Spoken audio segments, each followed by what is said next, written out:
हुण इहदे तुहानूं फिनोमिने समझने पैणगे, उन्होंने समझना बहुत जरूरी है। एक टर्किश फिनोमिना है। टर्किश फिनोमिने दे विच की हुंदा है कि जिहड़ी शख्सियत तो चेतनता प्रगट हो रही है उन्होंने खत्म कर दो। हुणे गल कीती सी मेरे बहुत ही सत्कारयोग ज्ञानी रणजोत सिंह हुणां ने गुरु अर्जन साहब की शहादत। हुण जिहड़ी गुरु अर्जन साहब की शहादत हुंदी है उहदे पिछे टर्किश फिनोमिना है, क्योंकि शहादत का जिहड़ा हुक्म देने वाले ने वो मंगोल ने, उन्हों के संबंध अगों तैमूर के नाल तुर्की दे विच ने। और ये जिहड़ा सांझा मंगोलियन ते टुर्किश फिनामिना है, इन्हां दी जिहड़ी कानूनां दी किताब है वो बलीक है। तो बलीक के अनुसार जो वो सज़ा दिंदे ने, जिसका जिक्र जहांगीरी ने तुज़के जहांगीरी च कीता है कि गुरु अर्जन साहब नूं सियासत बाबा यासा के कानून के अधीन शहीद किया जाए। अमर करदम वो शब्द ने, अमर करदम। अमर जो असी संस्कृत के विचों लैंदे आ तो इसका अर्थ है मौत तो रहत, पर जो असी अमर शब्द नूं वेखते हैं अरबी तो फारसी भाषा के सामी भाषावां दे विचों, ते अमर का अर्थ है हुक्म। सच्चे तेरे अमर सच्चे दीपा, उत्थे हुक्म है। हुण अमर करदम मैं हुक्म किया, कतल करदम सियासत बाबा यासा रसानंद, कि गुरु अर्जन साहब नूं सियासत बाबा यासा के कानून के अधीन शहीद किया जाए। हुण उस कानून के अधीन शहीद इस करके किया जा रहा है कि जहांगीर दे जेकर तुझके जहांगीरी दे विच जिहदा टाइटल है अर्जन का कतल, उस सारी इबारत नूं पढ़ो तो जहांगीर कह रहा है कि गुरु दे वल्लों जिहड़ी आम लोकां दे विच चेतनता पैदा की जा रही है वो मेरी राजसी गद्दी नूं खतरा है। सो टर्किश फिनोमिना की है कि जिस चेतनता के विचों तुहाडी राजसी गद्दी नूं खतरा पैदा हुंदा है, उस चेतनता का जिहड़ा मरकज़ है उन्होंने खत्म कर दिता जाए। तो जदों वो चेतनता समूहिक रूप च पैदा हुंदी है तो फिर समूहिक रूप च चेतनता खत्म करने के वास्ते घल्लूघारे हुंदे ने, चाहे छोटा घल्लूघारा है चाहे वड्डा घल्लूघारा है। पर उस घल्लूघारे दे विच जिहड़ी सिख की चेतनता है, जिस चेतनता के करके सिख लड़दा है, उस चेतन का अध्ययन भी उस टर्किश फिनोमिने किया जाता है। जदों अहमद शाह अब्दाली लाहौर के सूबेदार नूं पुछदा है कि है कौन, मैं मरट्टियां दा एक बारी लक तोड़िया पानीपत के मैदान दे विच, उस तो बाद मरट्टे मेरे अगे अख नहीं चुक सके, पर यह कौन ने, मैं दिल्ली तो हिंदुस्तान की धन दौलत औरतां बहु बेटियां लुट के लैके आउणा है, किते चढ़ सिंह खड़ा है, किते बघेल सिंह खड़ा है, किते जस्सा सिंह खड़ा है, किते हरी सिंह खड़ा है, ये मैनूं लुट लैंदे ने, ये कौन ने। इन्हां दी इस चेतनता का मरकज़ की है। तो जिहड़ा लाहौर के फौजदार का जवाब है, वो जवाब पता की है, मुर्शद इनका वली भयो है, इनको आबे हयात दियो है। आबे हयात हरमंदर साहब का सरोवर, वो फिर चेतनता के केंद्र नूं खत्म करता है। ये तो बाद अब्दाली हरमंदर साहब नूं ढह ढेरी कर दिंदा है। सो ਇਹਦਾ मतलब कि जिहड़ा टर्किश फिनोमिना है ਉਹਦੇ ਵਿੱਚ चेतनता का जिहड़ा केंद्र है ਉਹਨੂੰ खत्म किया जाता है। हुण अगली गल आ जाइए वाइट हाउस फिनोमिना, जो कुछ अज सारी दुनिया च वरतारा हो रहा है। अमरीका के वल्लों की किया जा रहा है कि जिहड़े भी देश जां जिन्होंने भी अपने खिलाफ समझदा उन्होंने आर्थिक स्रोत खत्म किए जाते हैं। आ जिन्नी भी विश्व दे विच अमरीका के वल्लों लड़ाई है वो सारी तेल के भंडार के उपर कब्जा करन दी है। इसको वाइट हाउस फिनोमिना असीं कह दिंदे हां। उहदे विच की है कि किसी भी कौमीयत नूं खत्म करके उहदे आर्थिक स्रोतों के उपर काबज हो जाओ तो राजसी गद्दी अपने तुहाडे हक आ जाएगी। पर जिहड़ा इस सदी च सिखां दे उपर वापरिया ये इन्हां दोहां तो ही खतरनाक है। इसनूं कहंदे ब्रह्मनिस्टिक फिनोमिना। ये बहुत खतरनाक है। ये खतरनाक इस करके है कि इस वरतारे दे विच चेतनता के स्रोत नूं भी खत्म किया जाता है तो चेतनता नूं डाइवर्ट भी किया जाता है। अकाल तख्त साहब के उपर हमला भी किया जाता है तो दोषी भी सिख नूं ठहराया जाता है। सिखां दी न्यारी हस्ती नूं खत्म भी किया जाता है तो चेतनता के उपर यह भी गल भारी की जाती है कि Sikhs are not a separate nation, they are part and parcel of Hindu society, कि सिख कोई वक्री कौम नहीं है। सो ये जिहड़ा मानसिकता के उपर तो चेतनता के उपर जिहड़ा साझा हमला है ये बाकी सारे हमलों तो खतरनाक हुंदा है। पर अजे तक असीं इस हमले नूं समझण दी समर्था नहीं रख रहे। असीं मानसिक चेतनता दे विचों इस दे उभार नूं अजीं वेख नहीं रहे, जदों कि सानूं इस वरतारे नूं इस रूप दे विच समझण दी और वेखण दी लोड़ है कि साडा जिहड़ा दुश्मन है उहदी नीति की है, उहदियां पॉलिसीज़ की ने। मैं कहना कि तुहानूं मौका मिले चाणक्य नीति में जरूर पढ़ियो। चाणक्य दो रूप साडे सामने रखता है तो इन्हां दोहां रूपां दे विच इस गल का अध्ययन करियो कि ये सारे वरतारे साडे उपर तो नहीं बीत रहे। ਚਾਣਕਿਆ ਕਹਿੰਦਾ ਜਿਸ ਕੌਮ ਨੂੰ ਖਤਮ ਕਰਨਾ ਹੈ ਨਾ, ਧਨਿਕ ਸ਼ਤਰੂ ਵੈਦ ਰਾਜਾ ਨਦੀ ਵੈਦ ਅਸਤ ਪੰਚਮ ਪੰਚਮ ਯਤਰ ਨਾ ਵਿਦਤੈ ਤਤਰ ਦਿਵਸ ਵਸੇਤਮ। ਕਹਿੰਦਾ ਜਿਸ ਕੌਮ ਨੂੰ ਖਤਮ ਕਰਨਾ ਉਹਦੇ ਕੋਲ 5 ਚੀਜ਼ਾਂ ਖੋਵੋ। ਪਹਿਲਾਂ ਧਨਿਕ ਉਦਯੋਗ, ਸ਼ਤਰੂ ਫੌਜ 'ਚ ਭਰਤੀ, ਰਾਜਾ ਇਨਸਾਫ, ਨਦੀ ਪਾਣੀ, ਵੈਦ ਡਾਕਟਰੀ ਅਤੇ ਸਿਹਤ ਸਹੂਲਤਾਂ, ਵਿਦਿਅਕ ਸਹੂਲਤਾਂ। ਕੀ ਪੰਜਾਬ ਦੇ ਕੋਲੋਂ ਇਹ ਨਹੀਂ ਖੋਈਆਂ ਗਈਆਂ? ਪੰਜਾਬ ਦਾ ਪਾਣੀ, ਪੰਜਾਬ ਦਾ ਉਦਯੋਗ, ਪੰਜਾਬ ਦੀਆਂ ਵਿਦਿਅਕ ਸਹੂਲਤਾਂ, ਇਨਸਾਫ, ਫੌਜ ਦੇ ਵਿੱਚ ਭਰਤੀ। ਅਗਲੀ ਗੱਲ ਹੈ, ਇਹ ਸਰੀਰਕ ਕਤਲੇਆਮ ਹੈ। ਜਦੋਂ ਸਰੀਰਕ ਤੌਰ 'ਤੇ ਅਜਿਹੇ ਸਰੋਤ ਕੌਮ ਦੇ ਕੋਲੋਂ ਖੋਹ ਲਏ ਜਾਂਦੇ ਨੇ, ਫਿਰ ਅਗਲਾ ਹਮਲਾ ਹੁੰਦਾ ਮਾਨਸਿਕ ਹਮਲਾ।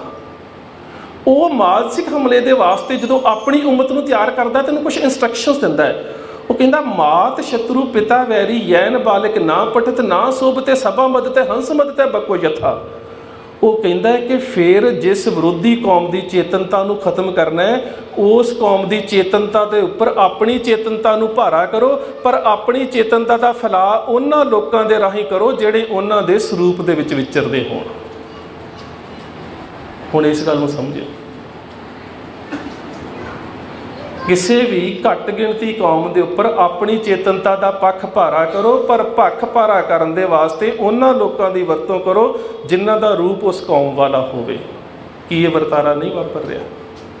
ਕੀ ਅਸੀਂ ਸਿੱਖ ਹੀ ਨਹੀਂ ਜਿਹੜੇ ਸਾਰੇ ਸਿਧਾਂਤਕ ਤੌਰ 'ਤੇ ਵਿਚਾਰਧਾਰਕ ਤੌਰ 'ਤੇ ਆਪਣੇ ਆਜ਼ਾਦੀ ਦੇ ਪੱਖਾਂ ਦੇ ਉੱਪਰ ਕਿੰਤੂ ਕਰਦੇ? ਸਿੱਖ ਹੀ ਤਾਂ ਨੇ, ਸਿੱਖੀ ਦੇ ਰੂਪ 'ਚ ਹੀ ਤਾਂ ਨੇ। ਸੋ ਇਹ ਜਿਹੜਾ ਸਾਰਾ ਵਰਤਾਰਾ ਹੈ, ਇਹ ਸਾਰਾ ਵਰਤਾਰਾ ਉਸ ਜੰਗ ਦਾ ਇੱਕ ਪ੍ਰਯੋਗਿਕ ਖੇਤਰ ਹੈ ਜਿਹੜੀ ਕਾਹਨ ਸਿੰਘ ਨਾਭਾ ਨੇ ਸ਼ੁਰੂ ਕੀਤੀ ਸੀ। ਦਰਅਸਲ ਜੰਗ ਹੈ ਹੀ ਵਿਚਾਰਧਾਰਕ। ਇੱਕ ਪੱਖ ਤੁਹਾਨੂੰ ਜਿਹੜਾ ਕਹਿ ਰਿਹਾ ਹੈ ਕਿ ਸਿੱਖ ਹਿੰਦੂ ਨੇ, ਦੂਜੀ ਜਿਹੜੀ ਤੁਹਾਡੀ ਜੰਗ ਹੈ ਉਹ ਕਹਿ ਰਹੀ ਹੈ ਕਿ ਹਮ ਹਿੰਦੂ ਨਹੀਂ। ਇਹ ਵਿਚਾਰਧਾਰਾ ਦੀ ਜੰਗ ਹੈ ਜਿਹੜੀ ਸਰਦਾਰ ਕਾਹਨ ਸਿੰਘ ਨਾਭਾ ਨੇ ਵਿਚਾਰਧਾਰਕ ਪੱਖ ਦੇ ਉੱਪਰ ਸ਼ੁਰੂ ਕੀਤੀ ਸੀ।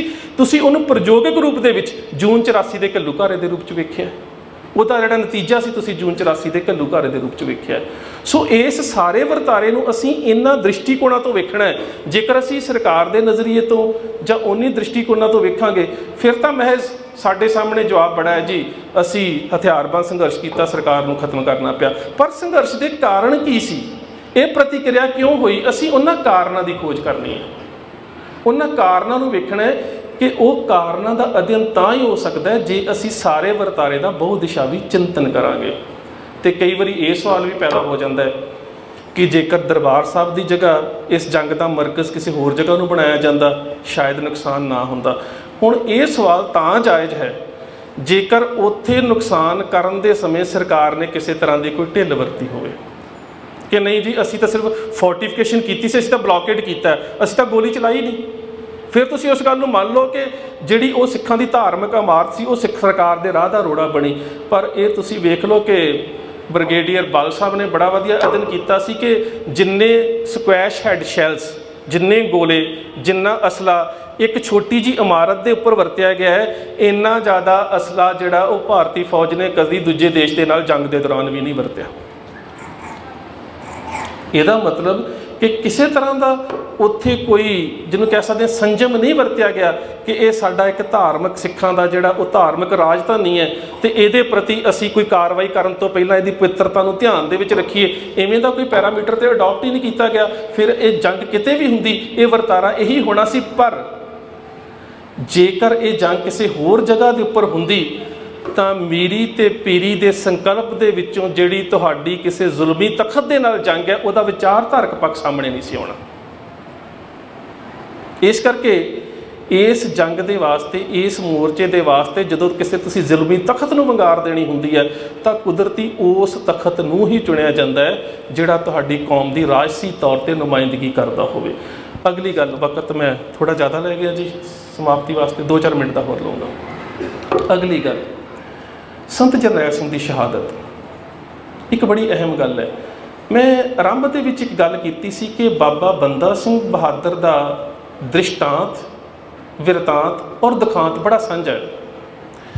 ਦ੍ਰਿਸ਼ਟਾਂਤ ਅਤੇ ਬਿਰਤਾਂਤ, ਵਰਤਾਰਾ ਔਰ ਉਸ ਵਰਤਾਰੇ ਦੇ ਰਨ ਕੌਮ ਦੇ ਵਿੱਚ ਚੇਤਨਤਾ ਪ੍ਰਗਟ ਕਰਨਾ, ਇਹ ਦੋਵੇਂ ਇਤਿਹਾਸਕ ਮੰਚ ਦੇ ਉੱਪਰ ਆਪਸ 'ਚ ਬਹੁਤ ਜ਼ਿਆਦਾ ਮੇਲ ਖਾਂਦੀਆਂ ਨੇ ਕਿ 6 ਸਾਲ ਦੇ ਸਮੇਂ ਦੇ ਵਿੱਚ ਇੱਕ ਕੌਮ ਦੇ ਵਿੱਚ ਐਵੇਂ ਦੀ ਚੇਤਨਤਾ ਪ੍ਰਗਟ ਕਰਨੀ ਕਿ ਉਹ ਕੌਮ ਜਿਹੜੀ ਹੈ ਉਸ ਸਮੇਂ ਏਸ਼ੀਆ ਦੀ ਸਭ ਤੋਂ ਵੱਡੀ ਤਾਕਤ ਦੇ ਖਿਲਾਫ ਖੜੀ ਹੋ ਜਾਵੇ। ਵਰਤਾਰਾ ਇੰਝ ਦਾ ਵਾਪਰਨਾ कि उस वरतारे दे विच तुहाडे अपने भी तुहाडा साथ ना देण। और उहदे बावजूद जिहड़ा दुखांत ये पैदा होया कि बाबा बंदा सिंह बहादुर की शहादत नूं भी बहुत समा कौम दे विच उस समय की जिहड़ी स्टेट सी उहदे कहण दे उपर नकारिया गया। और यही वरतारा दुखांत संत जरनैल सिंह दा रहा कि एक लंबा समा संत जरनैल सिंह की जिहड़ी शहादत सी उहनूं छुपाया गया। उहदे नाल की होया कि जिहड़ी साडी सिद्धांतक मूवमेंट सी वो एक चंगे आगू दे आउण दी आस दे विच हौली हौली लक तोड़ गई। और दूसरी गल सी कि नुमाइंदा संप्रदा नूं उन्हां समयां दे विच कोई चंगा आगू अगवाई वाला नहीं मिल सकिया। सो ये जिहड़ा दुखांत सी इहदा भी सानूं चिंतन करना बहुत जरूरी है कि इन्ना लंबा समा तक संत जरनैल सिंह की शहादत नूं छुपाउण दा आ जाके कौम नूं एक बहुत वड्डा नुकसान भी होया। सो ये जिहड़े सारे वरतारे ने इन्हां नूं असीं इतिहासक दृष्टिकोण दे विच वरतना हुंदा है। जेकर असीं आधुनिक मीडिया के नज़रिए तो वेखांगे तो मैं पहला भी कहा सी कि मीडिया जिहड़ा है वो अजकल एक बहुत वड्डी शक्ति है। और उस शक्ति दे रूबरू साडे सामने जिहड़ा साडा मीडिया है वो आटे दे विच लूण भी नहीं है। पर इत्थे साडी सारिਆਂ दी जिम्मेवारी जरूर बन जाती है कि जिहड़ी चाणक्य नीति का वो पक्ष है ना कि असी उन्हां दी विचारधारा नूं जां उन्हां दी विपरवादी जिहड़ी संकल्प ते विचारधारावां ने उन्हां नूं प्रचारण का सबब ना बणीए। असी कौमी विलक्षणता की गल जरूर करिए, मुश्किल आउणगियां, समस्यावां का सामना करना पवेगा, पर यह साडा सारिਆਂ दा ਗਿਆਨੀ ਰਣਜੋਤ ਸਿੰਘ हुणी बहुत समय तो इस खेत्र ਦੇ कार्य कर रहे हैं और बखूबी वो अपनी सेवा निभा रहे हैं। ये साडा सारिਆਂ ਦਾ ही फर्ज बनता है कि जिहड़ी सैपरेट आइडेंटिटी की गल है, जिहड़ी पंजाब के पाणियां की गल है, जिहड़ी पंजाब के मुद्दों की गल है, पंजाब की एजुकेशन की गल है, जां पंजाब के धुंधले हो रहे भविख की गल है, इस नूं असीं उसे आयन दे विचों वेखीए, उसे प्रिज्म दे विचों वेखीए जिहदे विचों संत जरनैल सिंह वेखदे सी कि पंजाब दीयां जिहड़ियां भी समस्यावां ने इन्हां दा हल सदीवी होना चाहिए है। जेकर ये आरजी हल होवेगा तो माफ़ करना जिस तरह के नाल पहला बहाने बना के कौम की नौजवानी का कतलेआम किया जाता रहा, यही वरतारे बहुत लंबे समय तक वापरते रहणगे। सो इन्हां सारे वरतारियां तो बचण दे वास्ते ये साडा जिहड़ा ये फर्ज बन जाता है, क्योंकि ये जिहड़ा हमला है तुसीं तां महसूस कर सकोगे जिस अपने दिल के उपर महसूस करो।